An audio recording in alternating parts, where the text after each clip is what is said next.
Alright. I wrote this note today, and it kind of inspired me. Oh, by the way, this is Mozart's piano sonata, in case anybody's interested in learning that part of it. But as a writer, now having come to a space in my life where that's become a theme, what kind of writing I do is of really no concern to anybody else. I like to write. And in that, I've also found other ways to learn to explore things that I might not necessarily be showing signs of excelling. Math has always been one of them for me. Math has, well, it hasn't always been one of them for me, I should say. That up until about the 7th grade, when my math teacher kind of scared math out of me, maybe, his body language was very painful to experience and try and learn something at the same time. Anyway, so then I went into high school, and I met a teacher that was tough with me, but somehow she was able to convey a different kind of message, and I was pretty flawless. And then I kind of went in a different direction socially, and math, which was never really something that I had a natural proclivity for, sort of went on the back burner.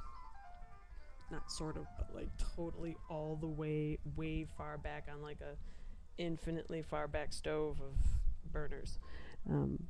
That's where math was.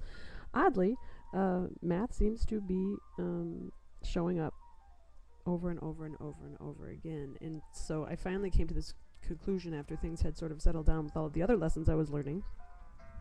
How to better understand jealousy, how to better understand pain, how to better understand suffering, how to better understand fear or anger or even happiness and joy and bliss. All of the different experiences that brought me to a better understanding of who it was that I was actually being and becoming at the same time. Anyways, so I found this book. Ding-a-ding-a-ding. Oh, it's so shiny. It's so shiny. Look at that. I can almost see you in the reflection. Oh, what do you see? Anyways, The Perfect Rigor, or actually just Perfect Rigor, by Masha Gessen. I'm just going to read this real quick because I think it's really, it's just beautiful because it sort of relates to how I problem solve for me, and not everybody problem solves this. Sometimes it's just this.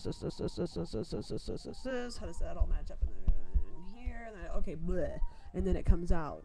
And there's not always an equation that can be written, but there are shapes potentially. Yay for geometry. So I'm going to see if I can get this to show up, but there's these two mathematicians, and where one will see, where is it? The problem like this, another sees it like this. Same equation. Anyway, so I'm going to read this paragraph here. Well, it is a paragraph, but wow. Golovanov, who studied and occasionally competed alongside Perelman for more than 10 years, tagged him as an unambiguous geometer.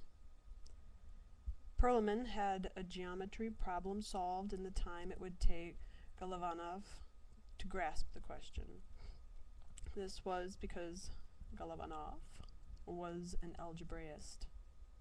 Sudakov, who spent 6 years studying and occasionally competing with Perelman, claimed Perelman reduced every problem to a formula. This, it appears, was because Sudakov was a geometer. His favorite proof of the classic theorem above was entirely graphical one, requiring no formulas, no language to demonstrate. In other words, each of them was convinced Perelman's mind was profoundly different from his own. Neither had any hard evidence. Perelman did his thinking almost entirely inside his head, neither writing nor sketching on scrap paper. He did a lot of other things.